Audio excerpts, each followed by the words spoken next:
नर्मदा मैया की जय। कल की मंगल में कथा में हम और आप अवगाहन करते हुए त्रिशूल घाट पर रुके थे, अर्थात जिसका नाम त्रिवेणी घाट है। श्री मार्कंडेय भगवान कहते हैं आंगोपांग समद्रेश ज्वलंता भीमनाशन पापेभ्यो सर्वकर्माणां रेवा देवो प्रथोत्थिता। माँ रेवा के पावन तटों की जो मंगलमय कथाओं को श्रवण करता है उसके पापों अर्थात पाप नष्ट हो जाते हैं। अब पाप एक प्रकार का थोड़ी, पाप तो कई प्रकार के हो जाते हैं। कोई जानबूझ करके पाप करता है तो कुछ अनजाने में भी पाप हो जाते हैं। अनजाने के पाप कैसे होते हैं? कहा कि अनजाने के पाप ऐसे होते हैं जैसे हम रास्ते से चल रहे हों तो अब रास्ते पर आप आंखें गड़ा करके तो चलोगे नहीं कि चींटी है, कोई चीटा है या कोई जीव जंतु ऐसे हैं जो हमारे पैर के नीचे आने से मर जाते हैं, क्योंकि हमारा वजन 50 किलो से कम तो नहीं होगा, इसके ऊपर ही होगा। भरी भाषा में कहा जाए कि आधा क्विंटल के हैं भैया, और वैसे तो पौन क्विंटल से कम होंगे ही नहीं, मतलब 70-75 किलो के तो पक्के ही होंगे।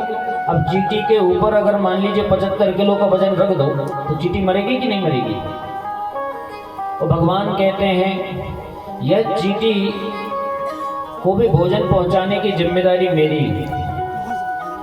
आपने शायद एक बड़ी विशेषता सुनी होगी इस दिव्य कथा की। एक दिन रुक्मणी मैया ने भी विचार किया, भगवान कहते हैं कि कोई ऐसा जीव नहीं रहता है जिसको मैं भोजन न खिलाऊं। रुक्मणी मैया ने कहा महाराज ये संभव है कि कोई जीव रह ही नहीं सकता बिना भोजन के, मैं सबकी व्यवस्था करके रखता हूँ। एक दिन की बात कि जो हम लोग पूजन की डिब्बियां बनाते हैं ना, पूजन की डिब्बियां, तो उसमें चंदन भी रखते हैं, चावल भी रखते हैं, हल्दी भी रखते हैं, और भी सामग्री है, कपूर भी रख दिया, गोलो सुपारी भी रख दिए।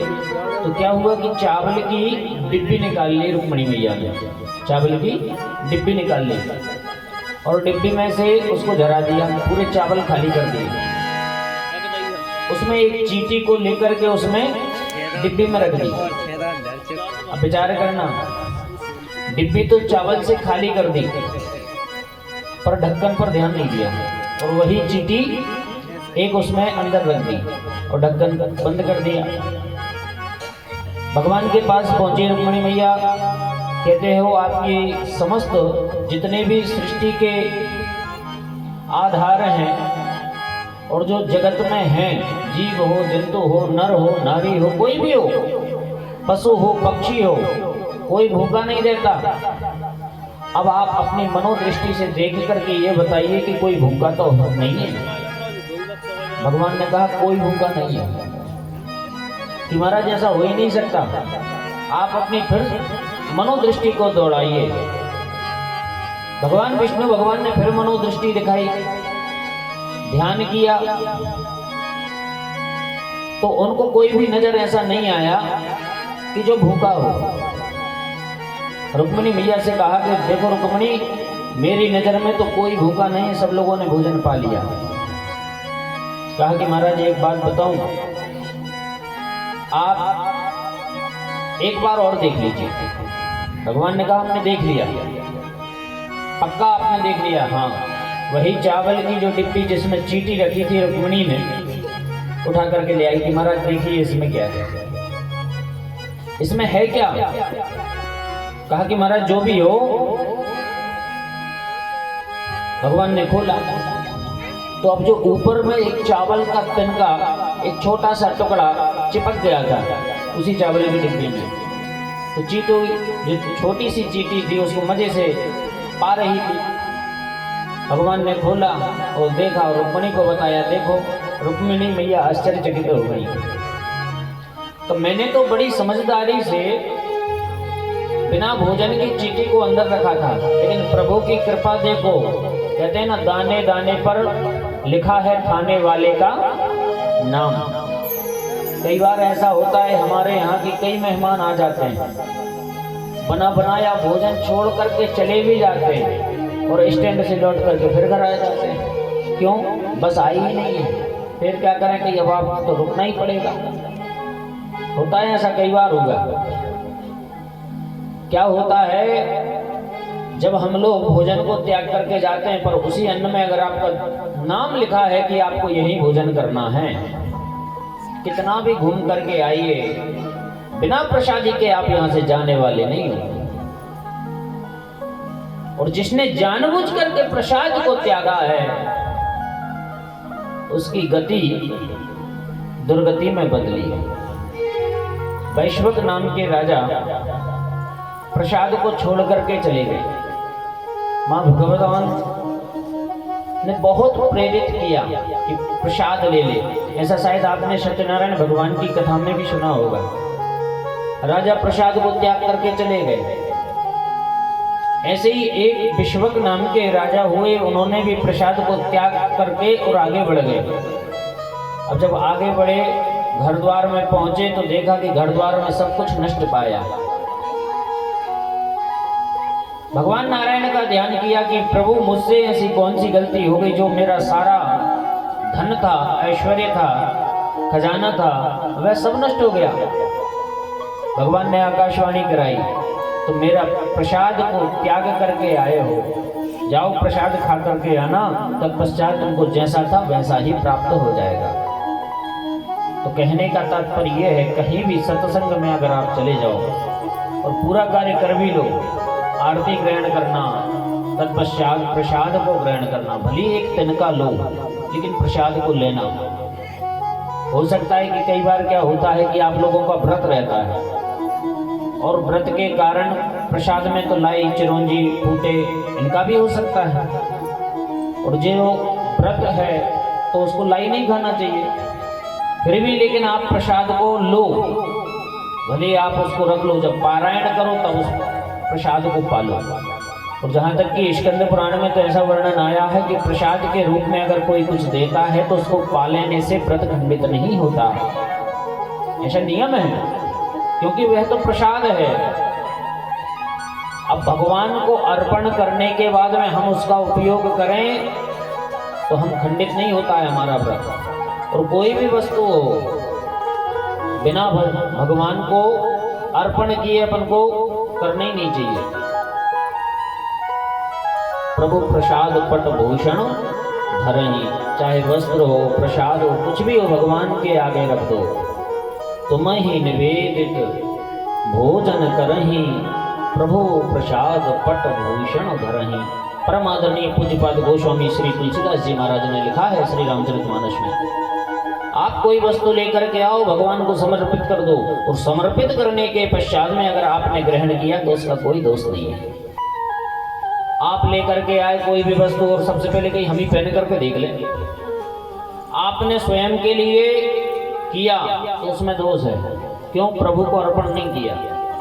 कुछ भी वस्तु लेकर के आओ, सबसे पहले भगवान तुम्हें ही निवेदित त्वदीयं वस्तु गोविंदम तुभ्यमेव समर्पये, ग्रहाण स्मकृतो भूत्वा प्रसीद परमेश्वरी, प्रसीद परमेश्वर।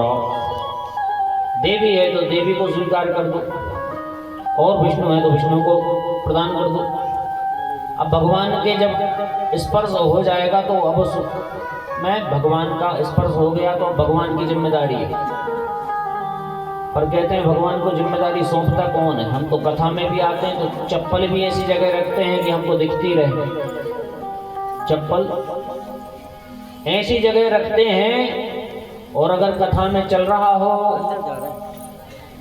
कि त्वमेव माता च पिता त्वमेव, विचार करना। बोलिए श्री सद्गुरुदेव भगवान की जय हो। ओ हरे रामा, ओ हरे रामा, ओ हरे रामा, राम राम सीता राम, राम राम। हरे रामा, राम राम सीता राम, राम राम।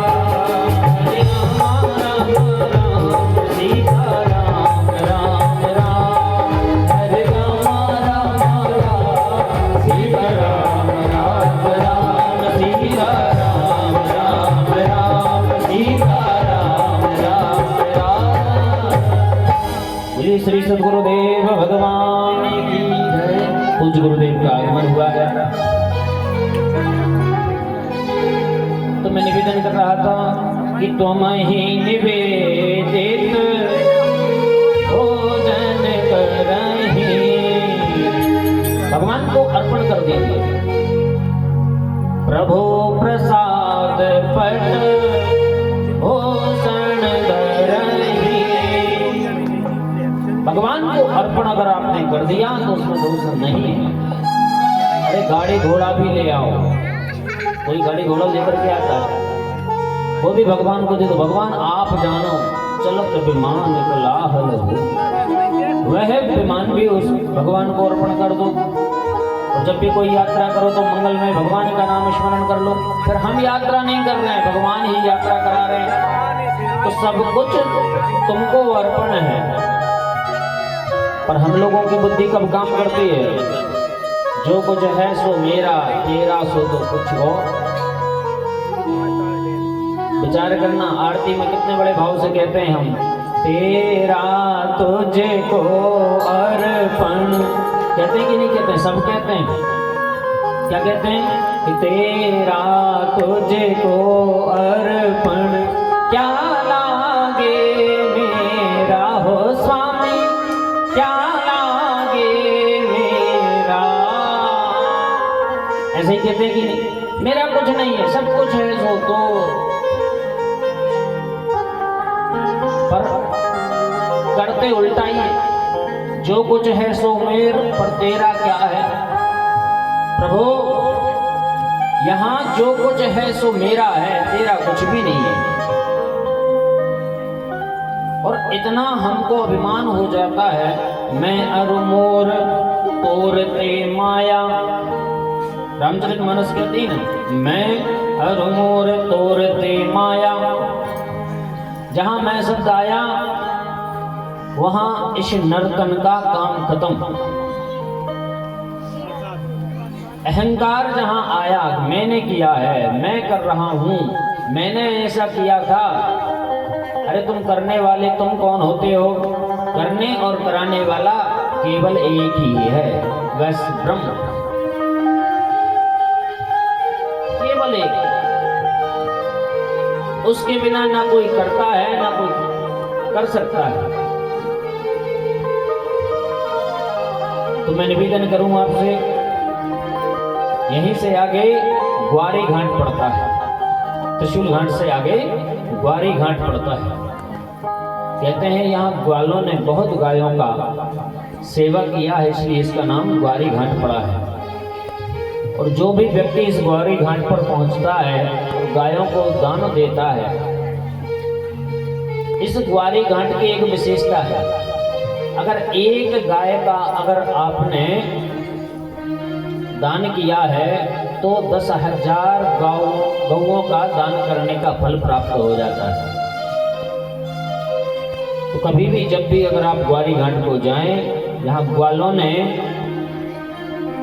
गायों की बड़ी सेवा की है, वहां जाकर के एक गाय का संकल्प जरूर करें। और संकल्प करने के बाद में भले आप गांव पर आकर के एक गाय का दान करें, लेकिन करना चाहिए 10 गुना अधिक प्राप्त होता है। एक गाय को करने से 10 गुना गायों का फल प्राप्त हो जाता है।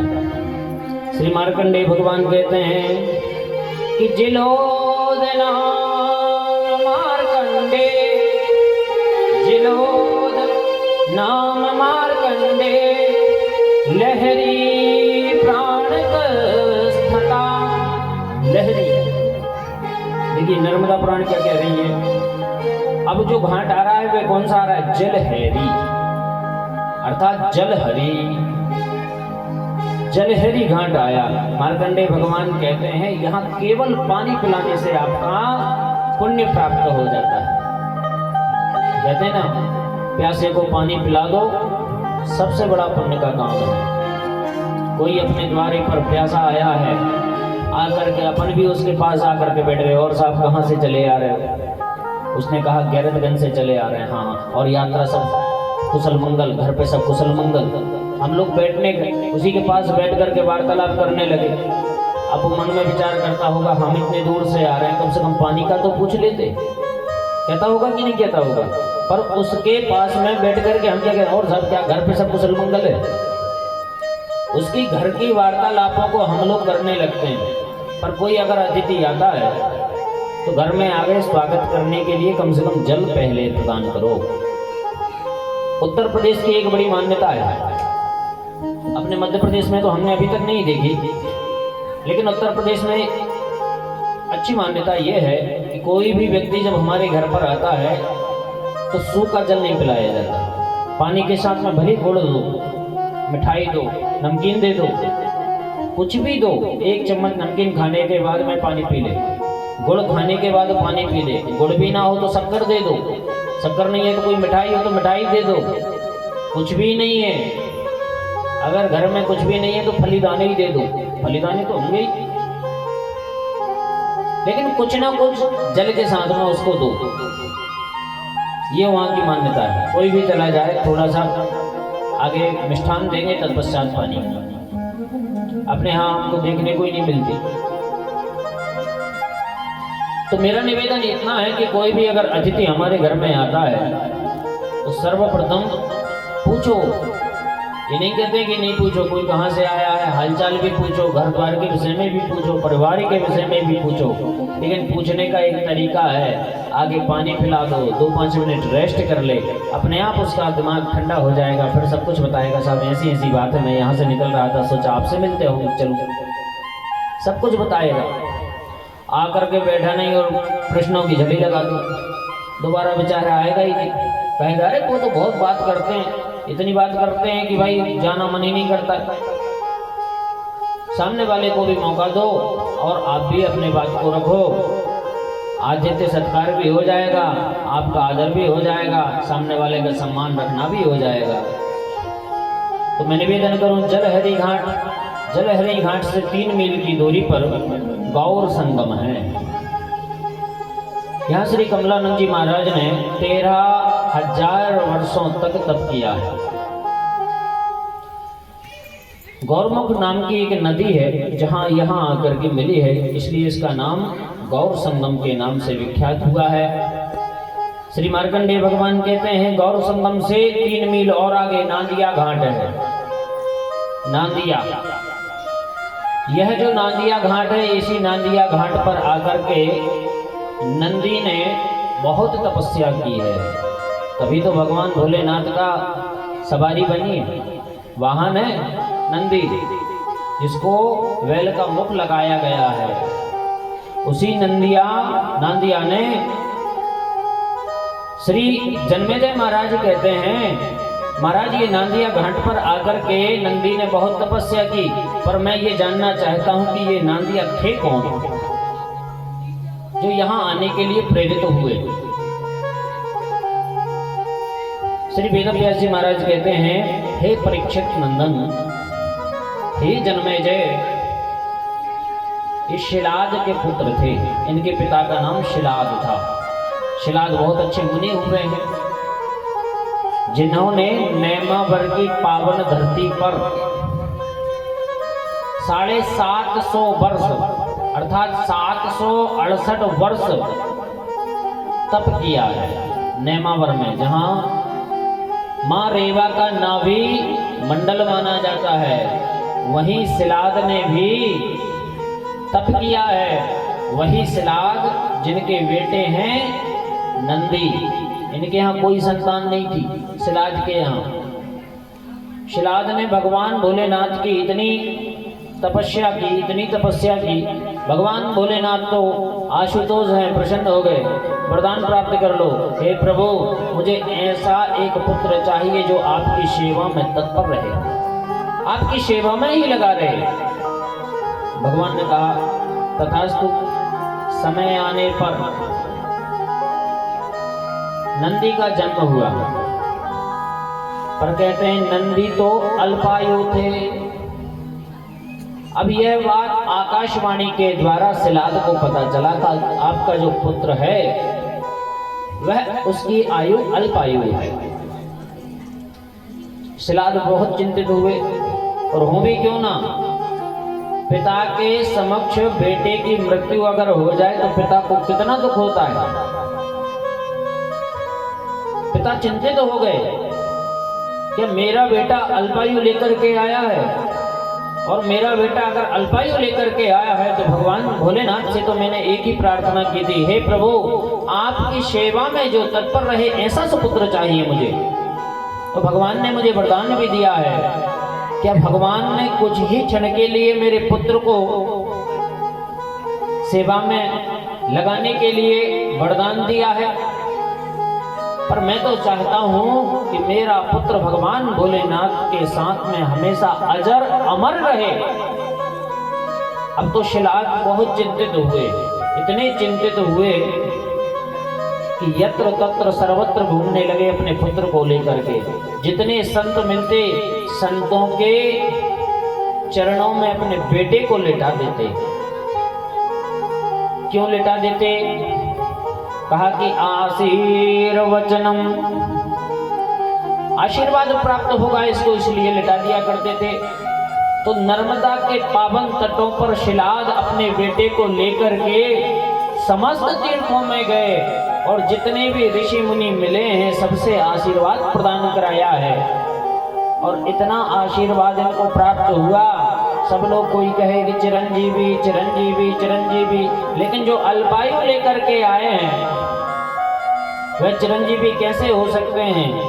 एक दिन की बात, यमराज स्वयं इनको लेने के लिए पृथ्वी पर आ गए, और पुत्र की वेदना को देखते हुए शिलाद बहुत व्यथित हुए। मेरे पुत्र को क्या हो रहा है? नंदी कहता है, पिताजी मुझे ऐसा एहसास होता है कि मुझे कोई खींच रहा है, मुझे ऐसा लगता है कि मुझे यमराज के दूध पकड़ करके खींच रहे हो अपनी ओर। शिलाद अपनी तपस्या के बल से देवी देवताओं की आराधना करने लगे, और भगवान भोलेनाथ की आराधना की। भगवान भोलेनाथ की जब आराधना प्रारंभ की तो ऋषिगण और पधार गए। ऋषिगणों से पूछा, महाराज क्या बात है, आप क्यों व्यथित हो? मेरे पुत्र को व्यथित हो रहे हैं, अल्पायु लेकर के आया है। मैं ये कहना चाहता हूँ कि ये भगवान का सेवक बन जाए और यह अल्पायु में अगर चला जाएगा तो मुझे बहुत दुख होगा। ऋषियों ने कहा चलो हम शंकर भगवान के पास ले चलते। भगवान भोलेनाथ के पास में नंदी को लेकर के गए तो भगवान तो तपस्या में लीन थे। बहुत देर तक जब खड़े रहे, भगवान भोलेनाथ की निद्रा खुली तो भगवान ने चिरंजीवी का आशीर्वाद प्रदान कर दिया। अब सिलाद बड़े प्रसन्न है। अब भोलेनाथ ने कह दिया है तो अब ये मृत्यु को प्राप्त होने वाला नहीं है। जब भगवान ने अपनी दृष्टि से देखा उसी बालक को कि जो अल्पायु है उसको चिरंजीवी का आशीर्वाद प्रदान कर दिया है। और जब आशीर्वाद प्रदान कर दिया है तो भगवान भोलेनाथ के सामने शिलाद हाथ जोड़ करके खड़े हैं। महाराज यह मैंने आपसे ही मांगा था, अब ये आपको ही समर्पित है। भगवान भोलेनाथ ने कहा कि आज से ये मेरा वाहन है। अब भगवान ने वाहन तो बना दिया, अब नंदी क्या करे? आपने देखा होगा जहां भी शिवलिंग उपस्थित है, जहां प्राण प्रतिष्ठा है तो शिवलिंग के सामने ही नंदीश्वर बैठते हैं बिल्कुल ताकते हुए। जन्मेजय महाराज ने पूछा कि ये बिल्कुल सामने ही क्यों बैठते हैं, अगल बगल नहीं बैठ सकते? तो सामने इसलिए बैठते हैं कि नंदीश्वर सामने इसलिए बैठ जाया करते हैं कि भगवान भोलेनाथ तो संवत बीत जाते हैं और इतनी तपस्या करते हैं और तपस्या में ऐसे लीन हो जाते हैं कि उनको याद ही नहीं रहता। अब भक्तों की जो प्रार्थना है वह कौन सुने? भाई कोई सुनने वाला तो हो। भगवान जब उठे तो उनको बताएं कि भगवान ऐसी ऐसी अर्जियां लगी हैं। तो नंदी भगवान बिल्कुल सामने ही ताकते रहते हैं, हे प्रभु आपके भक्त वहां पुकार रहे हैं। ऐसे ही आप काशी विश्वनाथ में जाएं, वाराणसी अर्थात काशी, वहां जाओ तो आप देखना बाबा विश्वनाथ का जो मंदिर है वो तो नया बन गया है, लेकिन एक नंदीश्वर बैठे हैं पीछे, बहुत बड़े नंदीश्वर हैं। मान्यता ऐसी है कि जहां नंदीश्वर बैठे हैं वहीं हमारे भोलेनाथ विराजमान होते थे। जहां मस्जिद बन गई, आप लोग गए होंगे, और पीछे नंदीश्वर के कान में आप लोगों ने मनोकामना भी की होगी। और वह नंदी बड़ी बड़ी क्रेनें उठाने आए उसको, पर उठे नहीं। उसी के बगल में एक कुआं है, आपने देखा होगा, कुआं ढका हुआ होता है, वहीं ब्राह्मण बैठते हैं। तो कहने का तात्पर्य यह है भोलेनाथ अपनी नगरी को छोड़ करके नहीं गए कभी, वहीं रहे। और जो पुजारी थे वहाँ, जब वहाँ आक्रमण किया, शंकर जी की पूरे मंदिर को तोड़ने लगे, तो जो पुजारी थे तो पुजारी ने हाथ जोड़ कर भगवान से एक ही बात कही, भोलेनाथ अगर मैंने सच्चे मन से अगर आपकी सेवा की हो तो आप मेरी गोदी में उठ करके आ जाओ। विचार करना बाबा विश्वनाथ का कितना स्वरूप होगा, कितना बड़ा स्वरूप होगा। जब इतने बड़े नंदी हैं तो बाबा विश्वनाथ का कितना बड़ा स्वरूप होगा। तो कहते हैं बाबा भोलेनाथ पुजारी के गोदी में आ गए और पुजारी ने इधर उधर देख करके, अभी औरंगजेब वाले आएंगे तो सब तोड़ देंगे, तो उठ करके और उसी कुआं में छलांग लगा दी। तो कहते हैं आज भी बाबा विश्वनाथ कुआं में दर्शन देते हैं, इसलिए कुआं को ढक करके रखा जाता है काशी में, और वहीं बैठते हैं। तो आइए हम और आप मिलकर के उसी काशी विश्वनाथ में बाबा विश्वनाथ के दर्शन करें। चलें काशी, दर्शन कर लें। आइए हम और आप ताली के सहयोगिता से ताली बजाते हो। भोले भंडारी शरण हम आए तुम्हारी। जो जो चलना चाहता है वो चले बाबा विश्वनाथ की नगरी। ओ भोले भंडारी शरण हम आए तुम्हारी।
भगवान की जय हो। आप लोग भी शायद काशी का दर्शन तो आप लोगों ने किया होगा, लेकिन एक और विशेषता है वहाँ की। हम तो लगभग 15-16 साल रहे वहाँ। एक विशेषता क्या है कि बाबा विश्वनाथ के दर्शन करो तो काल भैरव के दर्शन जरूर करना, क्योंकि वहाँ के कोतवाल हैं। और जो बाबा विश्वनाथ के दर्शन करके ही लौट आता है और काल भैरव महाराज के दर्शन नहीं करता है, उसको दर्शन करने का फल मिलता ही नहीं है। ऐसा वहाँ की मान्यता है। इसलिए जब भी काशी वाराणसी जाओ तो बाबा विश्वनाथ के दर्शन करो, तत्पश्चात आप काल भैरव भगवान के भी दर्शन करो, क्योंकि कोतवाल ही है वो। कहते हैं ना, काल भैरव में गंडा पहनाया जाता है। गंडा, हमारे शास्त्री जी बहुत मोटा गंडा पहनते हैं। देखिए, हम तो छोटा ही पहनते हैं, ये बहुत मोटा, इसमें से 10 निकल जाएंगे। तो जो ये गंडा पहनता है ना बाबा विष्णु काल भैरव के यहाँ जाकर के, भय से नष्ट हो जाता है। वाराणस्याम भैरवम देवम संसार भयनाशनम अनेक जन्म कृतम पापम दर्शनेन विनश्यति। ऐसा काल भैरव महाराज के मंदिर पे जैसे ही आप अंदर प्रवेश करोगे तो प्रथम एक टाइल्स लगा हुआ है बड़ा वाला, जिसपे ये मंत्र लिखा हुआ है कि वाराणस्याम भैरवं देवं संसार भयनाशनम अनेक जन्म कृतं पापम स्मरणेन विनश्यति दर्शनेन विनश्यति। जो दर्शन नहीं कर पाता वह स्मरण भी अगर कर लेता है बाबा विश्वनाथ की नगरी में जाकर के, तो काल भैरव भगवान कहते हैं उसको दर्शन का फल मिल जाता है। और जब काशी गए हैं तो काल भैरव का दर्शन तो कर लिए, पवनशत हनुमान जी महाराज का भी दर्शन होता है। संकट मोचन के नाम से बड़ा प्रसिद्ध मंदिर है। समस्त मनोकामनाओं को पूरा करने वाले पवनशत हनुमान जी महाराज वहां विद्यमान है। देखने और दर्शन करने के लिए बहुत से स्थल हैं, लेकिन कहते हैं पवनशत हनुमान जी महाराज का स्थान संकट मोचन, काल भैरव, संकटा मैया, मंगला गौरी, काशी विश्वनाथ, मणिकर्णिका तीर्थ जो शमशान घाट है, एक हरिश्चंद्र घाट जो शमशान घाट है, इन तीर्थों का भी दर्शन करना चाहिए। जब भी अगर आप लोग जाएं तो इन समस्त तीर्थों का दर्शन अवश्य करके आए। बोलिए काशी विश्वनाथ भगवान की जय। तो मैं निवेदन कर रहा था नांदिया घाट की, जहाँ नंदी ने बहुत तप किया है। यहाँ से 6 मील की दूरी पर चोलिया घाट आता है, पद्मी घाट आता है, महोदर नदी आकर के यहाँ उपस्थित हुई है, माँ नर्मदा में मिली है। और ये मनोहर नदी आकर के जब मिली तो कहते हैं ये सभी मनोवांछित फल को प्रदान करने वाली है। आप जो भी कामना लेकर के यहाँ जाओगे, जो भी मनोकामना लेकर के जाओगे, ये नदी से अगर कह दोगे तो ये नदी ही जाकर के माँ नर्मदा में जाकर के कहती है मैया मुझसे भी किसी ने प्रार्थना की है तो उसकी प्रार्थना को आप स्वीकार कर लेना। कहते हैं ना भैया, जब कहीं अगर किसी से बड़े लोगों से मिलना होता है तो सबसे पहले छोटे लोगों से मिलो, तब जाकर के बड़े तक पहुंच सकते हैं। तो यहाँ एक मनोहर नदी है, समस्त मनोकामनाएं अपनी मनोहर नदी को अगर आप बता देते हैं तो वही नदी जाकर के माँ नर्मदा में मिली है। तो जब नर्मदा में जाकर के वह नदी मिली है तो वहां मनोहर संगम हुआ है, और उसी संगम पर वह मनोहर नदी कहती है मां नर्मदा से कि एक भक्त आपका आया था, उसने अपनी मनोकामना रखी है, हे मां रेवा आप मुझे कुछ अपना समझती हो तो उसकी मनोकामना को पूरा कर देना। तत्पश्चात वहां से आगे निकले हैं तो चिरई डोंगरी घाट आया है। चिरई डोंगरी घाट कहते हैं यहाँ इतना सुंदर दृश्य देखने को प्राप्त होता है। कहते हैं ब्रह्म मुहूर्त में ही ना जाने कहां से, दोपहर के टाइम देखने को नहीं मिलते, लेकिन सुबह के टाइम पे पशु पक्षी इतने आते हैं और माँ भगवती रेवा में किलोले करते हैं।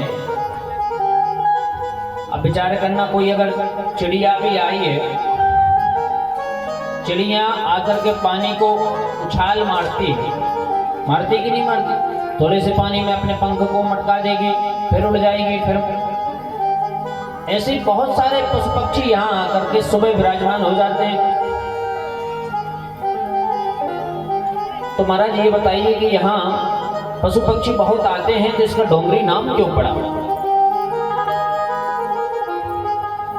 डोंगरी नाम इसलिए पड़ा कि यहाँ से 6 मील की दूरी पर अहीरों की बस्ती है। क्या है? अहीरों की बस्ती है। और जब अहीर वहां से निकलते थे, कहते हैं ना, अहीर जब जंगल से निकलते थे तो पशु पक्षी भी देख करके भाग जाया करते थे। और जब उनको कोई स्थान नहीं मिलता था तो वो चरई में आकर के, चरई घाट पर आकर के विराजमान हो जाते थे। क्यों? वहां से 6 मील की दूरी पर है। तो कहते हैं वे जो डोंगरा लेकर के आते थे तो वह चरई तक नहीं पहुंच पाते थे, इसलिए जितने भी जंगल के पशु पक्षी थे वो आकर के चरई घाट पर विराजमान हुआ करते थे। डोंगरों के डरने से जितने पशु पक्षी आए हैं, इसलिए उसका पूरा नाम पड़ गया है चरई डोंगरी घाट। उनके डर के कारण यहाँ आकर के विराजमान होते थे, इसलिए उनका नाम भी जुड़ने लगा है। वहां से थोड़े और आगे बढ़े हैं तो कहते हैं फूल सागर घाट आता है। यहाँ सहस्त्र धारा तीर्थ कहलाता है। यहाँ सहस्त्र धाराएं मां रेवा की देखने को प्राप्त होती हैं। और श्री मार्कंडेय भगवान कहते हैं कि जहां मां भगवती की सहस्त्र धाराओं का दर्शन कर लिया आपने, तो 1000 बार स्नान करने का पुण्य आपको तत्क्षण मिल जाता है। श्री जन्मेजय महाराज को एक प्रश्न करना पड़ा। प्रश्न क्या किया? कहा कि महाराज मैं ये जानना चाहता हूं कि मार्कंडेय भगवान ने जब युधिष्ठिर से यही गाथा गाई थी, तब उन्होंने एक बार स्नान करने से सहस्त्र बार स्नान करने का फल बताया था? बिल्कुल बताया था। पर मैं ये जानना चाहता हूं महाराज कि जैसे कई लोग जो सहस्त्रार्चन करवाते हैं ना, आप लोग भी करवाते होंगे, बाबा भोलेनाथ का सहस्त्रार्चन होता है, माँ जगदम्बा का सहस्त्रार्चन होता है, मतलब 1000 नाम लेने से माँ भगवती की आराधना करते हैं, भगवान भोलेनाथ की आराधना करते हैं, भगवान विष्णु की आराधना करते हैं, या माता लक्ष्मी की आराधना करते हैं। जो भी देवी देवता की अगर आप आराधना करते हैं या वंदना करते हैं, वह उस घाट पर जाकर के एक बार करने से आपको फल की प्राप्ति हो जाती है। इसलिए इसका नाम सहस्त्र धारा तीर्थ कहलाया गया है। जन्मेजय महाराज बड़े प्रसन्न हुए हैं। महाराज आपने मुझे इस तीर्थ की महिमा बताई है, मैं आपको बारंबार प्रणाम करता हूँ। और प्रणाम करके वहां से आगे बढ़े हैं तो कहते हैं रामनगर घाट आया है। और रामनगर घाट आकर के थोड़े और आगे बढ़े हैं तो लिंगा घाट आया है, बिलगड़ा ग्राम आया है, जहाँ यहाँ भी जो बिलहरा बस्ती है, यहाँ भी अहीरों की बस्ती पाई जाती है। वहाँ से थोड़े और आगे चले हैं तो खापा, सिवनी, कन्हैया, लक्ष्मण, मंडवा, कुल्हार, और कुल्हार संगम से 6 किलोमीटर की दूरी पर देवरी संगम है। अब देखिए कितने पार कर लिए हमने कि रामनगर घाट का और लिंगा घाट, बिलगड़ा घाट, कुल्हार, देवरी संगम में पहुंचे हैं। और मार्कंडेय भगवान कहते हैं कि जो दूसरे कल्प की कथा है वह इसी घाट पर आकर के विराजमान हो गई है और यहीं से दूसरा कल्प समापन की ओर गया है। मार्कंडेय भगवान कहते हैं जब दूसरे कल्प में मयूर कल्प जिसका नाम है वह यहीं से प्रारंभ हुआ था। महाराज ये कैसे संभव? प्रलय कालीन आ गया था तो इसी देवरी संगम में मार्कंडेय भगवान विराजमान थे। और मार्कंडेय भगवान कहते हैं युधिष्ठिर से, मैंने जो 21 कल्पों तक मां भगवती को देखा है प्रलय काल में, वह एक बार यहाँ भी मैंने उनका दर्शन किया है। तो जन्मेजय बड़े उत्सुक हुए और हाथ जोड़ करके प्रार्थना करने लगे वेदव्यास जी महाराज से कि महाराज, मेरे परदादा युधिष्ठिर ने जब मार्कंडेय भगवान से पूछा था तो उन्होंने क्या बताया है, मुझे भी बताने की कृपा करो ना। तो जन्मेजय महाराज ने दूसरे कल्प की कथा को, मयूर कल्प की कथा को यहाँ पूछा है। मार्कंडेय भगवान युधिष्ठिर से कहते हैं और वेदव्यास जी महाराज श्री जन्मेजय महाराज से कहते हैं, कहा कि जब मयूर कल्प प्रारंभ हुआ तो भगवान मार्कंडेय भगवान यहाँ उपस्थित थे और तप कर रहे थे। तप करते करते एक दिन उन्होंने क्या देखा कि थोड़ा थोड़ा जल बढ़ने लगा है। और जब जल बढ़ने लगा तो मार्कंडेय भगवान को प्रतीत हुआ कि कहीं ऐसा तो नहीं कि पूरे ब्रह्मांड में केवल जल ही जल दिखाई दे। तो उन्होंने 7 वृक्षों के पत्तों को लाए हैं। कितने वृक्षों के? 7 वृक्षों के पत्तों को एकत्रित किया है श्री मार्कंडेय भगवान ने। और कहते हैं 7 वृक्षों के जब पत्ते लेकर के आए तो उनको एक एक से मां भगवती नर्मदा में छोड़ा है और वह पत्तों पर जाकर के अपना आसन जमाया है। उन्हीं पत्तों पर मार्कंडेय भगवान ने अपना आसन जमा लिया है। अब वह डूबने वाले तो है नहीं, मार्कंडेय भगवान तो वैसे ही अजरमर है। उन्हीं पत्तों पर श्री मार्कंडेय भगवान विराजमान हो गए। और जब मार्कंडेय भगवान वहां विराजमान हो गए तो धीरे धीरे जल इतना बढ़ने लगा कि जो बड़े बड़े पेड़ थे वह भी डूबने लगे। मार्कंडेय भगवान व्यथित होने लगे कि ये क्या हो रहा है। पर अंतरात्मा बोलती है, क्या मार्कंडेय, डरना नहीं, ये दूसरा कल्प आ रहा है। विचार करना कि थोड़ी बहुत नदियां आ जाए और हम लोगों के गांव के आसपास ही आ जाए तो हम लोगों को कितना डर लगेगा। लग जाता है कि नहीं लग जाता? अच्छा, जो नदी है और नदी इतनी आ गई कि अपने खेत ही तक आ जाए और खेत में अगर फसल लगी हो फिर क्या होगा? मन कितना व्यथित हो जाएगा। मन इतना व्यथित हो जाएगा कि देखो इतना जल आ गया कि पूरी फसल नष्ट हो गई। कितना व्यथित हो जाता है। पर आज केवल पूरे जल में और कोई तो दिखाई नहीं दे रहा है, मनुष्य तो कोई दिखाई ही नहीं दे रहा है, केवल एक है, वो पत्तों पर बैठे हैं मार्कंडेय भगवान। और मार्कंडेय भगवान ने देखा कि पूरे में जलमग्न हो गया है। अब पूरे में जलमग्न हो गया पर नर कोई नहीं दिखता है, ना नर दिखता है, ना नारी दिखाई देती है, ना बच्चे दिखाई देते हैं, ना बूढ़े दिखाई देते हैं, कोई भी दिखाई नहीं दे रहा है। पूरे में जलमग्न हो गया। तो जब कोई नहीं दिखाई दे रहा है तो भगवान की तपस्या में लीन हो गए। कहते हैं ना, 16वां वर्ण ता है, ता और पा। आकाशवाणी हुई है। आकाशवाणी ने क्या कहा कि तप करो, तप करो, तप करो। मार्कंडेय भगवान ने अपनी आसन तो जमाई ली है और तप कर रहे हैं। अब एक बार विचार करना आप लोग कि पूरे में जल में वृष्टि है। अब कोई डर जाए तो फिर तप होगा क्या? तप नहीं होगा ना। जब जल नहीं होगा, जल में अकेले बैठे कोई हो तो कम से कम साहस बढ़ जाए, तप करते रहे कि चलो भैया हम तो हैं, बगल में भैया बेटे भी जाप कर रहे हैं तो कम से कम हम भी जाप कर लें। आज मार्कंडेय भगवान तप करने के लिए उद्यत हुए हैं। थोड़ी देर के लिए तो आंखें बंद कर पाते हैं, फिर वही कालीन दिख जाता है। तप अपनी आंखें फिर खोल देते हैं तो एक दूर से ही दृष्टि दिखाई दी। श्री वेदव्यास जी महाराज कहते हैं, हे जन्मेजय, मार्कंडेय भगवान को दूर दृष्टिपात हुआ है। और दूर दृष्टिपात में क्या देखा है कि वहां से हिलती हुई, क्या चीज? हिलती हुई, हिलोरे मारती हुई। हिलोरे कहते हैं ना, जब कोई नदी अगर किसी में आकर के टकराती है तो कितनी पानी उछलता है कि नहीं उछलता है, तो वहां से हिलोरें मारती हुई एक छोटी सी कन्या चली आ रही है।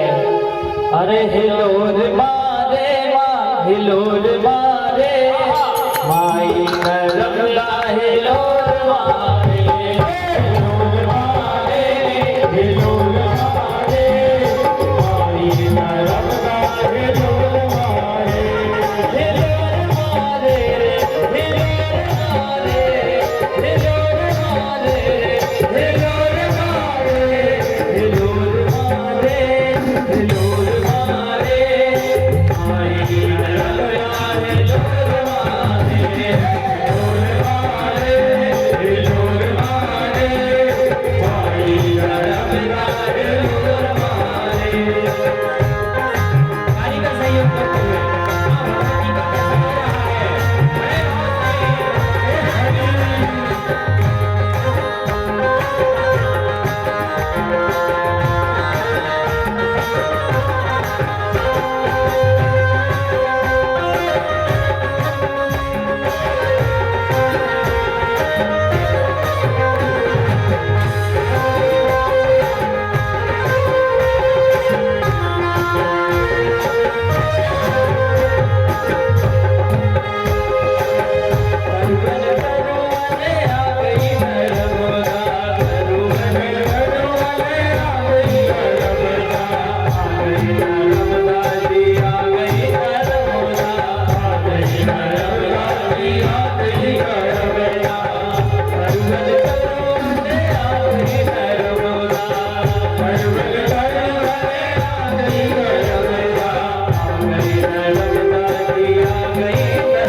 हिलोर मारते हुए ये पूरा प्रलयकालीन दृश्य श्री मार्कंडेय भगवान देख रहे हैं, पूरा दृश्य देख रहे हैं। तो इस दृश्य को आप लोग भी तो देखो कितना अद्भुत नजारा है।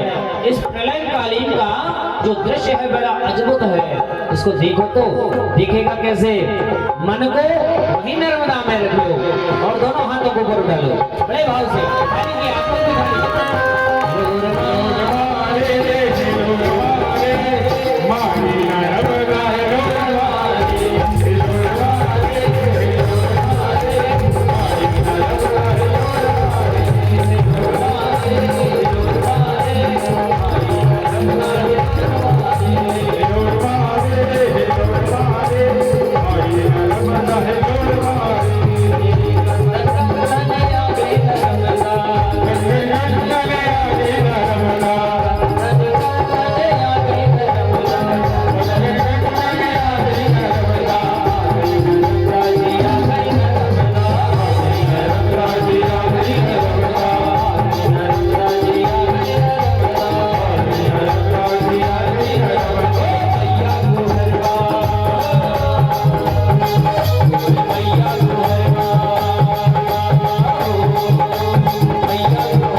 नर्मदा मैया की जय। तो क्या दृश्य देख रहे हैं श्री मार्कंडेय भगवान, पूरे जल में हिलती हुई मां नर्मदा चली आ रही है। अब छोटी सी कन्या को अगर कोई देख ले तो आश्चर्यचकित होगा कि नहीं होगा। पूरे प्रलयकालीन जल में पूरी सृष्टि में कोई दिखाई नहीं दे रहा है, कोई एक टापू दिखाई नहीं दे रहा है, पृथ्वी का तो नाम ही नहीं दिखाई दे रहा है कि पृथ्वी छोटी सी भी अगर कहीं दिखाई दे दे। विचार करना कि केवल पत्तों पर श्री मार्कंडेय भगवान बैठे हैं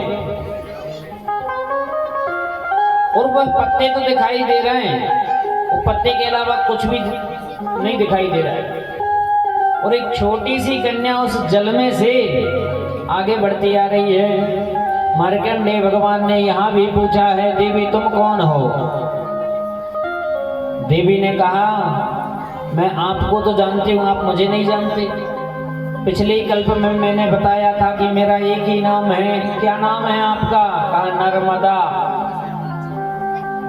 भगवान मार्कंडेय पहचान गए, मैया उस कल्प में भी मैंने आपका दर्शन किया था और अब सृष्टि में पूरे में जल ही जल है।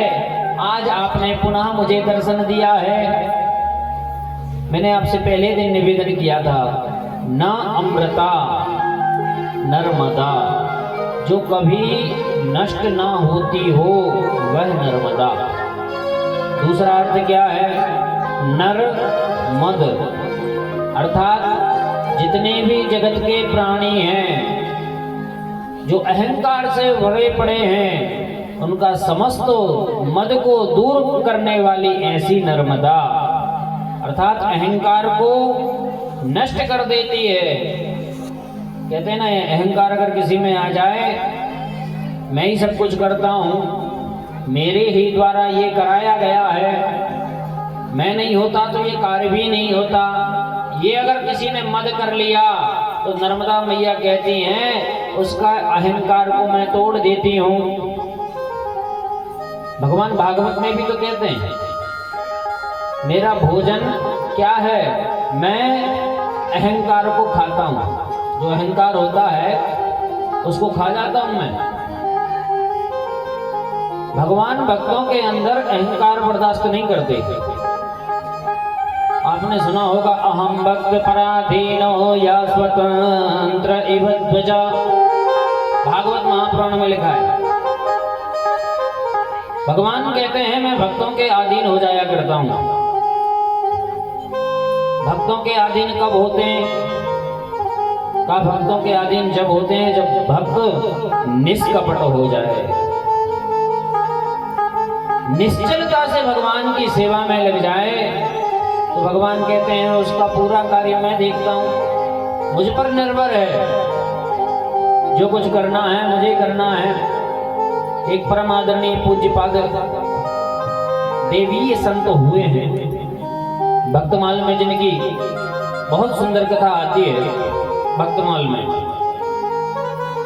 संत भगवान के इतने भक्त थे, इतने भक्त थे कि नित्य ही पूजन करते रहे। एक शिष्य था इनका, शिष्य को समझाया गया था कि जब तक मैं पूजन करूं कोई भी आ जाए अंदर नहीं आना, और बाहर से ही सूचना देते रहना कि कौन आया है और कौन गया है। शिष्य ने कहा, जी महाराज मैं किसी को अंदर नहीं आने दूंगा। अब संत जी महाराज छोटे से सालिग्राम जी को लिए और पूजन करते रहे। भगवान के अंदर इतनी सेवा करते रहे कि सुबह से शाम तक भगवान की सेवा में ही तल्लीन रहे। और जब वह इतने तल्लीन रहे, अब भक्त क्या करे?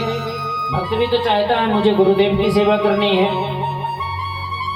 एक दिन शाम की बात है, भक्त ने कहा, गुरुदेव मैं तो बाहर बैठा रहता हूँ, मुझे सेवा का कोई अवसर ही नहीं मिल पाता है, क्यों ना मैं यहाँ से एक पंखा लगा दूं? गुरुदेव ने कहा, जैसी इच्छा। तो पहले क्या होता था कि एक रस्सी में कपड़ा बांध दिया जाता था बड़ा सा। आज भी आपने बिहारी जी के मंदिर में दर्शन किया होगा कि जो पंखा हिलते हैं ना, तो एक बहुत बड़ी रस्सी, मोटी रस्सी में एक मोटे से कपड़े को लपेट दिया जाता है और एक दूसरी रस्सी से उसको खींचते रहते हैं जिससे हवा होती रहती है, पंखा। तो संत जी महाराज के यहाँ पंखा लगा दिया गया। जब संत जी महाराज के यहाँ पंखा लग गया तो महाराज अब क्या करूँ? अब मैं जब भी बाहर रहूंगा आप भगवान की पूजन करोगे, मैं आपकी सेवा करूंगा, क्योंकि गर्मी भी तो लगती होगी आपको, मैं आपकी सेवा करूंगा।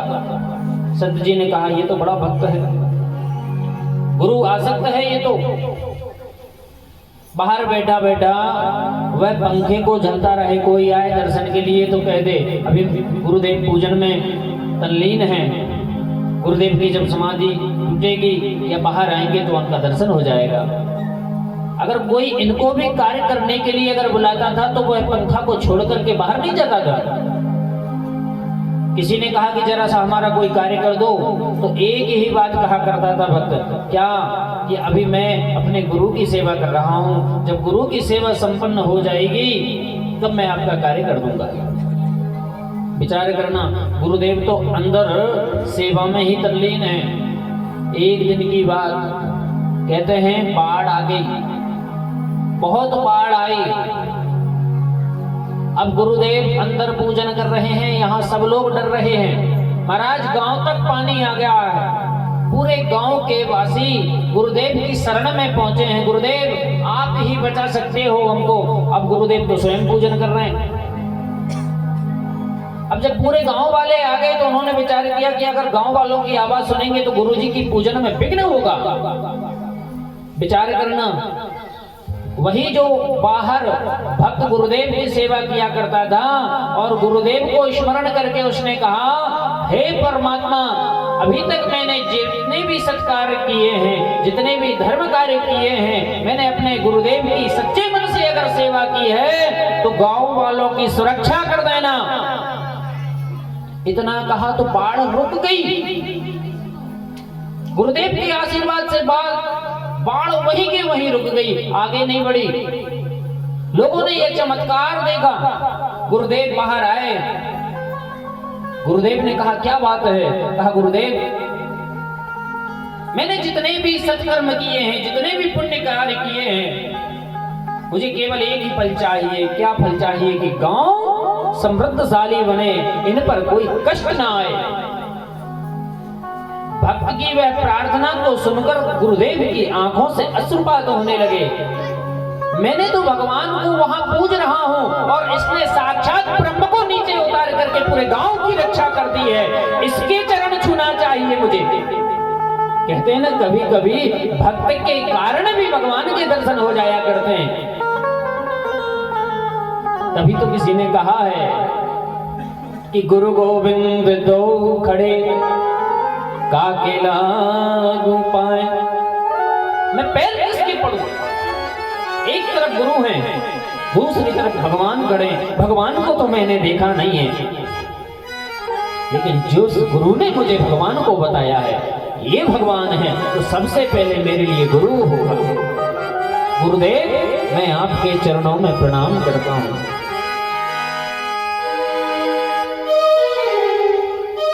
और संत की इतनी बड़ी महिमा है कि संत जब गुरुदेव के रूप में अगर मिल जाया करते हैं तो भगवान से, परमात्मा से मिला देते हैं। बड़े दो शब्द सुनिए, बहुत सुंदर शब्द हैं। जब परमात्मा से मिलन होता है, हो मोहिला की लगन गुरु चरणन की, गुरु चरणन की, मोहिला की लगन गुरु चरणन की, गुरु चरणन की, मोहिला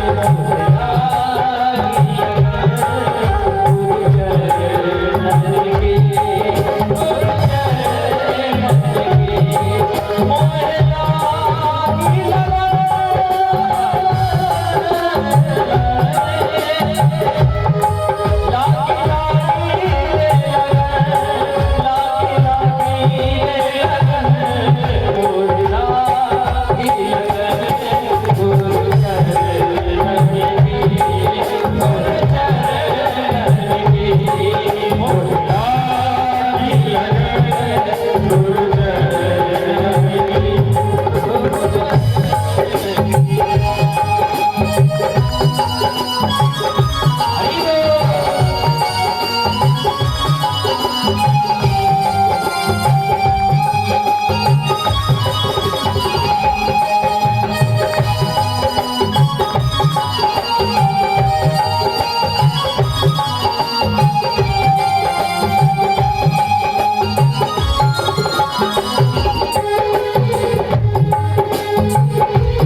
श्री सद्गुरुदेव भगवान की जय हो।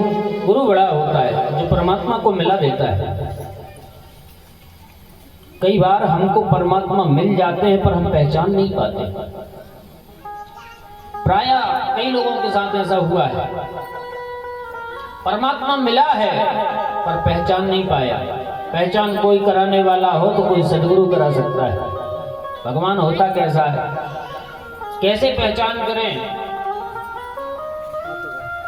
और जब कोई सद्गुरुदेव अगर हमको बता देते हैं तो पहचान हो जाया करती है।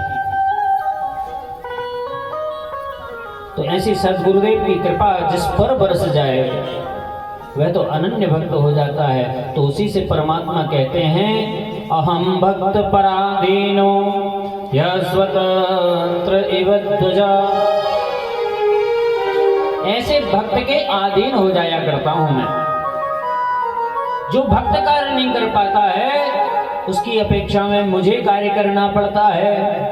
कभी कभी क्या होता है कि भक्त इतना अपनी गुरु सेवा में तल्लीन हो जाया करता है कि अपने जो निजी कार्य हैं वह भूल जाता है।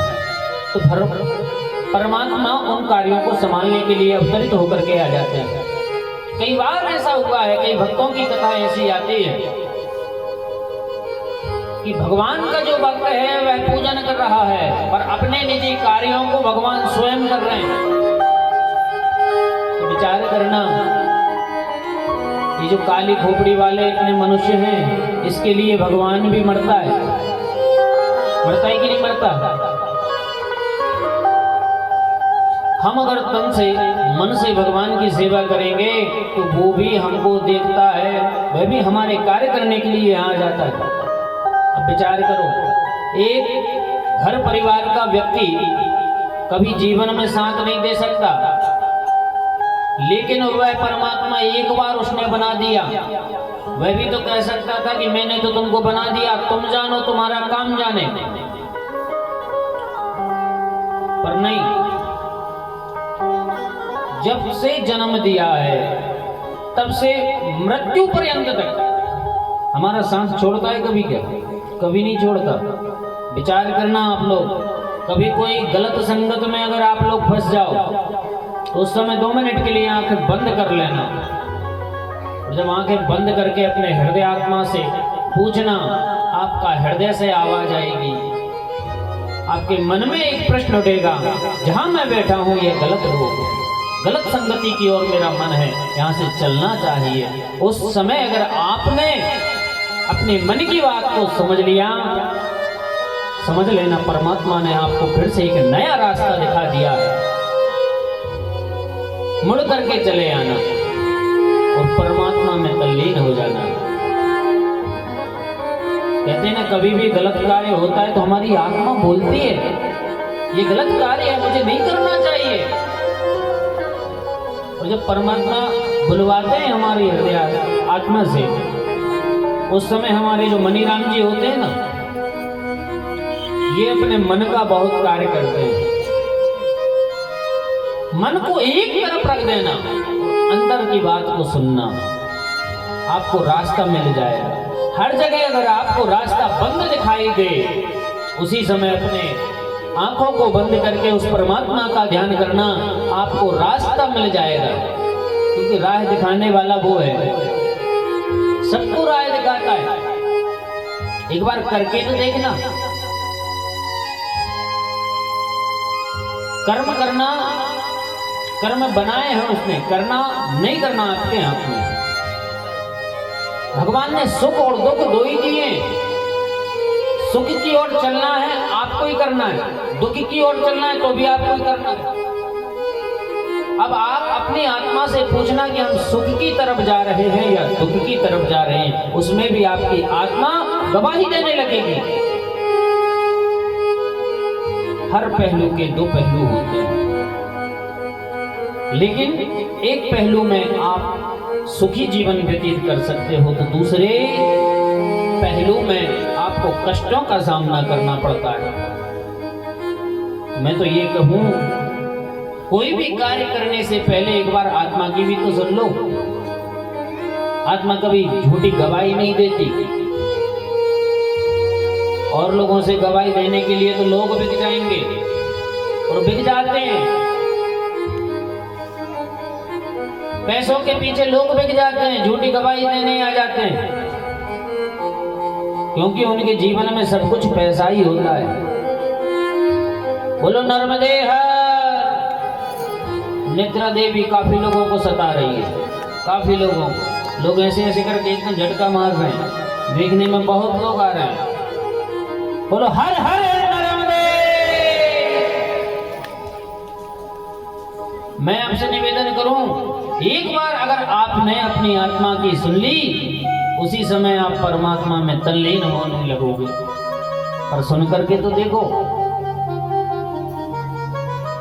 मैं आपसे निवेदन कर रहा था कि गुरु से बढ़कर कोई नहीं है। आज उसी नर्मदा को मार्कंडेय भगवान ने देखा है, तो नर्मदा ने कहा ना अमृता, मैं कभी नष्ट होने वाली नहीं हूं। मैंने आपको कल की कथा में भी कहा था कि नर्मदा ने वरदान प्राप्त किया है। नर्मदा का वरदान क्या है कि प्रभु मुझे ऐसा वरदान देना कि मैं अजर अमर रहूं, मैं नष्ट ना हूं। मुझे एक वरदान ये भी देना, जितने भक्त आते हैं उनके समस्त पापों का हरण मैं कर लूं, इनके पापों का समन मैं करूं, ये भी मुझे आशीर्वाद दीजिए। तो मां नर्मदा धीरे धीरे जब किलोले करती हुई मार्कंडेय भगवान के पास नजदीक में आ गई, मार्कंडेय भगवान ने कहा आज मेरा जीवन सार्थक हो गया। वही मार्कंडेय भगवान मां नर्मदा को प्रणाम करते हैं और प्रणाम करके कहा मां, मैं ऐसा कई बार देख चुका कि आप प्रलय कालीन में भी नष्ट नहीं होती हो, आपका दर्शन से मैं कृतार्थ हो गया हूँ। हे मां, मुझे आशीर्वाद प्रदान करें। मां भगवती जगत जननी वही छोटी सी बालिका जो नर्मदा के रूप में है, मार्कंडेय भगवान को बहुत आशीर्वाद दिया है। और मार्कंडेय भगवान वहां से उसी जल में भ्रमण करते करते पर्वतों पर बैठे बैठे भगवान का भजन करने लगे। श्री वेदव्यास जी महाराज कहते हैं, हे जन्मेजय, भगवान ने ऐसे 21 कल्पों को देखा है और हर बार मां नर्मदा का दर्शन इनको प्राप्त हुआ है। और जब जब मां नर्मदा को इनका दर्शन प्राप्त हुआ है, तब तब मार्कंडेय भगवान ने एक ही बात कही। क्या बात कही? हे मां, मुझे अगर कुछ आप देना चाहती हो तो एक ही वस्तु देना। क्या लेना चाहते हो? मैं केवल आपकी भक्ति लेना चाहती हूँ। भक्ति अगर मुझ में है तो शक्ति से मैं तप करती रहूंगी, और भक्ति नहीं है तो शक्ति नहीं है। विचार करना, शक्ति कब आती है? जब भक्ति हो। और जब भक्ति अगर आपके ऊपर तल्लीन रहती है तो शक्ति अपने आप आ जाती है। और जब शक्ति अगर होती है तो भक्ति करने में भी बहुत आनंद आता है। परमात्मा से ऐसी विनती करके श्री मार्कंडेय भगवान तो उसी जल में विचरण करते रहे। पर वेदव्यास जी भगवान कहते हैं कि हे जन्मेजय, ऐसे मार्कंडेय भगवान ने बहुत सारे कल्पों को देखा है। पुराणों में 21 कल्पों तक की कथा तो प्राप्त होती है। न जाने कितने कल्प श्री मार्कंडेय भगवान देख चुके हैं। अब जब इतने कल्प देख चुके तो भगवान युधिष्ठिर भगवान ने मार्कंडेय भगवान से पूछा,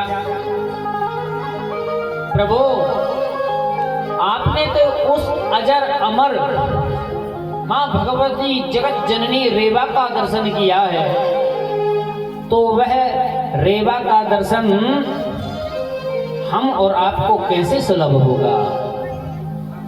श्री मार्कंडेय भगवान कहते हैं कि आप जहां भी चले जाओ, जहां भी चले जाओ, माँ भगवती आपको दर्शन देगी। चाहे आप खापा घाट चले जाओ, चाहे सिवनी चले जाओ, चाहे कन्हैया सार चले जाओ, चाहे खेड़ा पार चले जाओ, ये सब घाटों के नाम हैं, घाटों की महिमा है। किसी भी घाट पर चले जाओ पर मैया का दर्शन आपको प्रत्यक्ष रूप से होगा। आपने देखा होगा नदियां सूख जाती हैं कि नहीं? अपनी नदी भी कई बार सूखी, ये बगल वाली, कभी पानी आ जाता है, कभी पानी नहीं आता है। पर कभी आपने नर्मदा को कम होते हुए देखा है? बिल्कुल सूखते हुए देखा है? कम तो हुई है लेकिन सूखी नहीं है। नर्मदाओं में एक ही विशेषता है, जितनी भी नदियां हैं पवित्र नदियां कभी सूखती नहीं है, कभी नहीं सूखती। जैसे नदी में अगर बहुत सारे कीचड़ हो जाए, ध्यान रखना, कीचड़ हो जाए तो मिट्टी सूख करके कड़क हो जाती है, हो जाती कि नहीं होती? पर जितनी भी पवित्र नदियां हैं उनकी मिट्टी कभी कड़क नहीं होती, कभी कड़क नहीं होती। आप आज भी वृंदावन चले जाना, यमुना के किनारे पर मिट्टी को देखना, नमी बनी रहेगी उसमें। देखा होगा आपने, परिक्रमा जब लगाते होगे, केसी घाट से निकल करके जाते होगे, मलोक पीठाधीश्वर श्री राजेंद्र दास जी महाराज के आश्रम के यहाँ से निकल करके जब देखते होगे कि मिट्टी नमी बनी रहती है, कड़क नहीं होती। जितनी भी पवित्र नदियां हैं एक विशेषता है, क्यों? ये भी एक वरदान है। अरे कब जाकर के मेरा भक्त भगवान को बना करके, शिवलिंग को बना करके पूजन करने लगे, हर वस्तु आपको वहां प्राप्त हो जाएगी। कभी देखना, हाथ में कुछ भी लेकर के मत जाना। नर्मदा पहले लोग जाया करते थे तो कुछ भी नहीं, एक छोटी सी वो कपड़े की वो बना लेते थे, कपड़िया क्या बोलते हैं, उसको बना लिया करते थे और चले जाया करते थे। आज इतनी व्यवस्था से जाते हैं, इतनी व्यवस्था से जाएंगे, 2-4 गड्डी पीछे के जेब में, 2-4 गड्डी आगे के जेब में, पता नहीं खर्चा कब आ जाए। अरे तुम्हारे इन पैसों से कुछ होने वाला नहीं है। बिन पैसों के भी अगर चल दोगे तो माँ भगवती नर्मदा आपकी परिक्रमा को पूरा करा देती है। जहां तहां देखो भोजन की व्यवस्था है, आप क्या भोजन बनाकर पाओगे? इतना सुंदर सुंदर प्रसाद वहां हमको प्राप्त होता है। तो कहने का तात्पर्य इतना है, जब व्यक्ति जा रहा हो तो मैया को समर्पित कर दो। मैया मैं तो बाहर रहा हूं, जो कुछ व्यवस्था होगी सब आप जानो, मुझे कुछ नहीं है। और सच बात बताऊं, जो मैया पर सब कुछ छोड़ देता है, मैया आपकी परिक्रमा तो मैं उठा रहा हूं पर मैं कुछ भी लेकर के नहीं जा रहा हूं, जैसा तन दिया है वैसा ही मैं आपके समक्ष आ रहा हूं। तो मैया आगे आगे बढ़ाती रहेगी और आपकी सारी व्यवस्थाओं को पूरा करती जाएगी। आप भूखे नहीं रह सकते, कहीं भूखे नहीं रह सकते आप। आपको जब पानी की आवश्यकता होगी पानी आ गएगा, इतनी मैया ध्यान रखती है। और जब मैया इतना ध्यान रखती है तो विचार करो कि किसी भक्त को माँ स्वयं अनदेखा कर सकती है क्या? आपने सुना होगा अभी एक मैया, अब तो लुप्त हो गई, मैंने लगभग 2019 और 20 में बहुत सुना था, बहुत सुना। कई वीडियो उनकी शायद यूट्यूब पर भी देखने को मिली, पर वो मैया की आज अब वीडियो भी नहीं दिखाई देती। 19 और 20 में जब कोविड कोरोना आया था उस टाइम आपने भी शायद ध्यान दिया हो, क्योंकि काम तो उस टाइम पर कुछ था नहीं, बैठे बैठे मोबाइल चलाया करते थे, कुछ काम नहीं था, क्यों कोविड-19 में घर से बाहर नहीं निकल सकते थे। बाहर निकल जाओगे तो लोग बस मुंह बांध के घूमते थे। कितना कैसा समय आया था, उस टाइम पर केवल मोबाइल चलाना, घर बैठे रहो। उस टाइम पर मैंने क्या देखा कि नेमावर से जब अमलेश्वर की यात्रा को हम करते हैं, उन्हीं के बीच में श्री जानकी माता आई थी। जानकी माता मतलब ही कलयुग की हुई है एक भक्त, वो मां नर्मदा मैया की परिक्रमा कर रही थी और परिक्रमा करते करते नंगे पैरों से भाई दोपहर के समय में तो बालू बहुत गर्म हो जाती कि नहीं होती, पर जब मैया निकलती थी, ये प्रत्यक्ष रूप से है। अभी 19-20 में बहुत दिखाई दिया। तो कहते हैं प्रत्यक्ष रूप से माँ भगवती वहां जिस रेता से चलती थी उतनी गीली कर दिया करती थी, अर्थात नमी उसमें आ जाया करती थी, तो शीतलता आ जाती थी। और वही शीतलता में माँ रेवा की परिक्रमा को संपूर्ण किया है। जामनेर की रहने वाली थी श्री जानकी जी माता। अभी 19-20 में और 2023 में इन्होंने नेमावर अर्थात नाभि मंडल जहां मां भगवती रेवा का स्थान है, वहां अपने शरीर को 2023 में छोड़ दिया। उनका आज भी एक आश्रम बनाया जा रहा है। पूज्य गुरुदेव श्री जानकी नंदन जी महाराज जो बनारस में निवास करते हैं, वो ही इस मंदिर को सुचारू रूप से अभी तक चला रहे हैं। क्योंकि वो महाराज जी को मैं भी जानता हूँ, तो महाराज जी ने कई बार मुझे भी आदेश दिया, बेटा आ जाओ घूम जाओ, पर मां भगवती की कृपा नहीं हुई कि मैं वहां जा सकूं।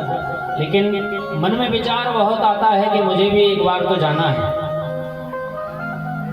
आप नेमावर से सिद्धेश्वर से, जहां सिद्धेश्वर हैं वहां से अमलेश्वर की यात्रा प्रारंभ करेंगे, तो वहां पर आपको जामनेर घाट पड़ेगा, वहीं आप इनका स्थान भी प्राप्त होगा आपको। श्री मार्कंडेय भगवान कहते हैं ऐसे ही कुल्हाड़ संगम है, और कुल्हाड़ संगम से थोड़े और आगे बढ़ोगे तो 6 किलोमीटर की दूरी पर कपिला नदी है। क्या है? कपिला नदी। यही कपिला नदी मां भगवती रेवा में आकर के, जिसको हम कपिला संगम भी कहते हैं, जब यह यहां आकर के सम्मिलित हुई, संगम में समाई, तो देवताओं ने इसका नाम कोटि तीर्थ रख दिया। कोटि तीर्थ, कोटि अर्थात करोड़। आपने एक कहीं सत्कर्म किया हो, कहीं भी, और अगर मां रेवा के पावन तट पर इस कोटि तीर्थ में एक सत्कर्म कर लोगे, किसी कन्या को भोजन करा दोगे, किसी कन्या के पूजन का सामान को दान दे दोगे, किसी कन्या का विवाह कर दोगे, या किसी भूखे ब्राह्मण का भोजन करा दोगे, तो कहते हैं यहाँ कोटि तीर्थ, करोड़ों का फल आपको प्राप्त हो जाता है। एक कन्यादान करोगे तो करोड़ों का कन्यादान करने का फल मिल जाएगा।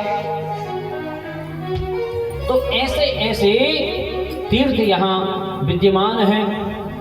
श्री राघवेंद्र सरकार के वंशज इसी कोटि तीर्थ में दर्शन करने के लिए आए थे, जिनका नाम धुंधुमार था। क्या नाम था? धुंधुमार, जो सूर्यवंश में उत्पन्न हुए थे। सूर्यवंश के राजा धुंधुमार, इन्होंने भी यहाँ बड़े कोटि तीर्थ किए, करोड़ों तप करने का इनको फल प्राप्त हुआ। पर एक छोटी सी गलती हो गई। इनको ये नहीं पता था कि मैं जो करोड़ों का दान कर रहा हूं, तप पूजन पाठ कर रहा हूं, इसका फल मुझे नर्मदा तट पर करना चाहिए या बाहर करना चाहिए। तो ये नर्मदा से लगभग 17-18 किलोमीटर की दूरी पर सत्कर्म करते रहे धुंधुमार। और एक इन्होंने सुअर को देखा हुआ, तो राजा थे, तो राजा को आखिर खेलने में बड़ा मजा आता था।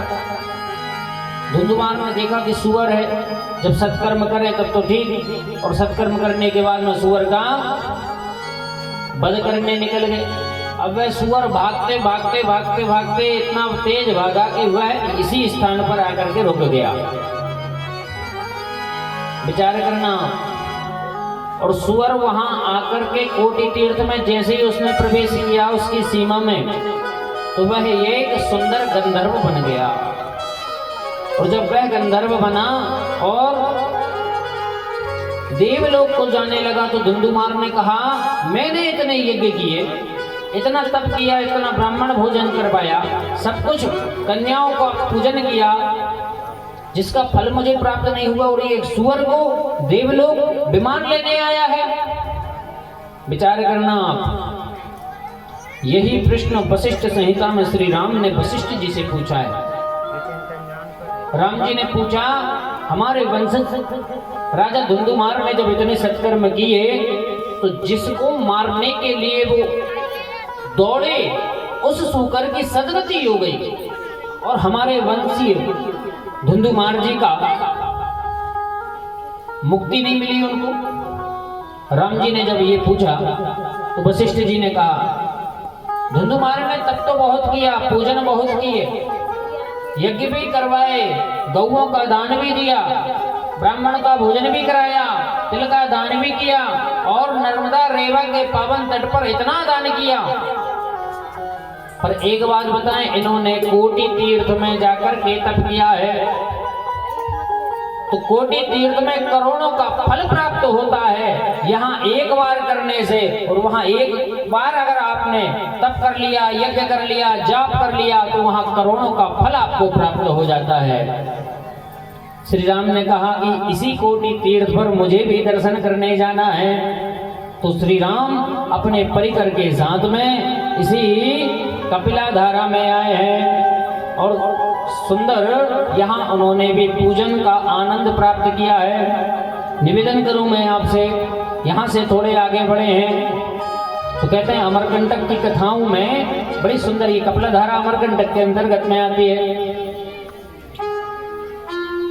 अब कपिला धारा यहाँ से 6 मील की दूरी पर मार्कंडेय भगवान का आश्रम पड़ता है। जो मार्कंडेय भगवान और युधिष्ठिर का जो संवाद चल रहा है श्री नर्मदा पुराण में, इन्हीं मार्कंडेय भगवान का एक दिव्य स्थान है मार्कंडेय आश्रम। आज भी कहते हैं वहां तो अब तो पर्ची कटने लगी, पहले तो 5 रुपए की पर्ची कटती थी, अब तो शायद 100 रुपये 101 रुपये की पर्ची कटने लगी। उसी 101 रुपये की पर्ची में आपको भोजन की व्यवस्था प्राप्त होगी, रहने की सुविधा होगी। अब ज़्यादा भी लेने लगे हों तो पता नहीं, हम लगभग 2021 में गए थे, तब से गए भी नहीं। अब तो दिनों दिन जहाँ भी तीर्थ स्थानों पे जाओगे, वहाँ कुछ ना कुछ पंडा लेने के लिए हड़पने कहीं भी चले जाओगे, हर जगह मिलेंगे। अरे दान धर्म कोई नहीं छोड़ना चाहता, पर कहीं कहीं जाने में इतना विवश कर देते हैं, मन भी नहीं होता फिर। तो कहने का तात्पर्य यह है कि जहाँ भी जाओ थोड़ा ना थोड़ा पूजन पाठ भी कर लो, और एकाद माला का जाप भी कर लो, और थोड़ा बहुत दान भी कराओ। माँ रेवा के पावन तटों पर पूजन करने का भी अनंत गुण फल मिलता है, पूजन का भी फल मिलता है, जाप का भी फल मिलता है, और कहते हैं दान का भी फल मिलता है। तो यहाँ से अमरकंड से मैया चल करके आगे की ओर बढ़े हैं, तो हम और आप दक्षिण तट पर प्रवेश करेंगे। तो अब एक बात विचार करना कि जब अमरकंड से हम लोग चल रहे हैं दक्षिण की ओर, तो अमरकंड से माई की धारा किधर को चल रही है? दक्षिण की ओर चल रही है। तो आइए हम और आप मिलकर के दक्षिण दिशा में चले हैं, यहीं से ताली के सहयोग से, क्योंकि नींद बहुत आ रही है, तो कम से कम नींद तो भग जाए। बोलो नर्मदे हर। अमरकंड से माई रेवा की धारा चली, अमरकंड से माई रेवा की धारा चली, भोलेनाथ की लली जगत को तारे चली।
मैया संकट हरने को लिए आई है और जगत को तारने के लिए आई है।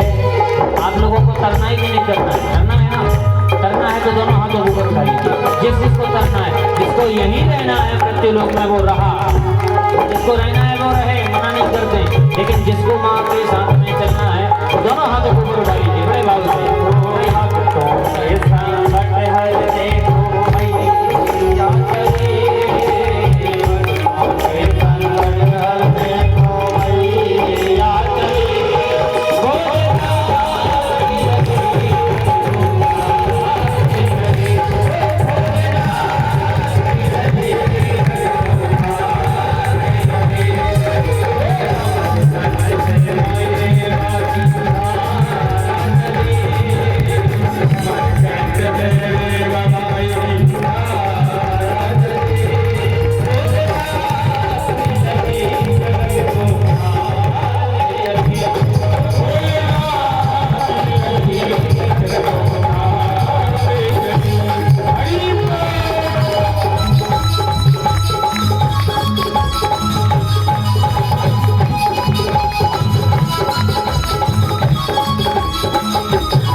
बोलिए माँ नर्मदा मैया की, रेवा मैया की, मंदाकिनी मैया की। मंदाकिनी भी तो मैया ही को नाम है। बालू वाहिनी मैया की, तमसा मैया की, चित्रकूटा मैया की, कृपा मैया की, कृपा मैया की, तमसा मैया की, चित्रसा मैया की। 15 नाम है मैया के। कोई सा एक नाम भी ले लो तो मैया के तट पर रह करके उसी में कल्याण। कितने नाम है मैया के? 15 नाम है। कोई सा एक तो याद रहेगा ना। बोलो नर्मदे हर। तो मैं निवेदन करूं कि 15 में से कोई सा भी एक ले लो, आपको तार देंगे। मैं निवेदन करूं वहां से। हम लोग अमरकंटक में हैं, मार्कंडेय आश्रम का दर्शन किया। माई की बगिया, माई की बगिया तो गए हैं। हमारे भार्गव सर जी जो मेरे पूज्य गुरुदेव हैं, अभी कुछ दिनों पहले परिक्रमा करने गए थे गाड़ी से, वहाँ घूम करके आए। माई की बगिया का भी दर्शन किया इन्होंने। अच्छा, माई की बगिया जो है बड़ी सुंदर लगती है। नाना प्रकार के तो फूलों का उद्गम हुआ है, नाना फूल। इतने आम के वृक्ष हैं, बट वृक्ष हैं, कितने सुंदर सुंदर वृक्ष लगे हुए हैं। देखने में ऐसा मनोहर दृश्य लगता है, जैसे मन करता है कि कुछ क्षण यहीं रहें, यहाँ से जाने का मन नहीं करता। इतना सुंदर स्थान लगता है। वहां से थोड़ी ही दूरी पर सोनभद्र का उद्गम स्थान है। क्या है? सोनभद्र का उद्गम स्थान है। ये सोनभद्र वही है जो मैया को कुंवारा छोड़ दिए। बोलो नर्मदे हर। जो इतनी बात मार्कंडेय भगवान ने कही तो जन्मेजय ने पूछा, महाराज ये कैसे संभव है? नर्मदा मैया कुंवारी है। हाँ, नर्मदा मैया कुंवारी है। महाराज हमने सुना कैसे? कहा ये सोनभद्र वही है जिनकी वजह से मां नर्मदा कुमारी रही है अभी तक। जन्मेजय ने हाथ जोड़ दिए, प्रभु मां भगवती की ऐसी कथा हमको भी सुनाओ ना। ये कैसा प्रसंग था, इसको हम भी सुनना चाहते हैं। श्री वेद व्यास जी महाराज कहते हैं, हे जन्मेजय, आपके पितामह को मार्कंडेय भगवान कहते हैं, एक बार मेकल ने प्रतिज्ञा कर ली। धीरे धीरे नर्मदा मैया बड़ी हो रही थी, अब शादी की योग हो रही थी, तो उन्होंने एक प्रतिज्ञा कर ली। प्रतिज्ञा क्या की? कहते हैं एक गुल कावली का फूल आता है, गुल कावली। तो मेकल ने मन में विचार किया कि जो भी हमारी पुत्री को गुल कावली का पुष्प लाकर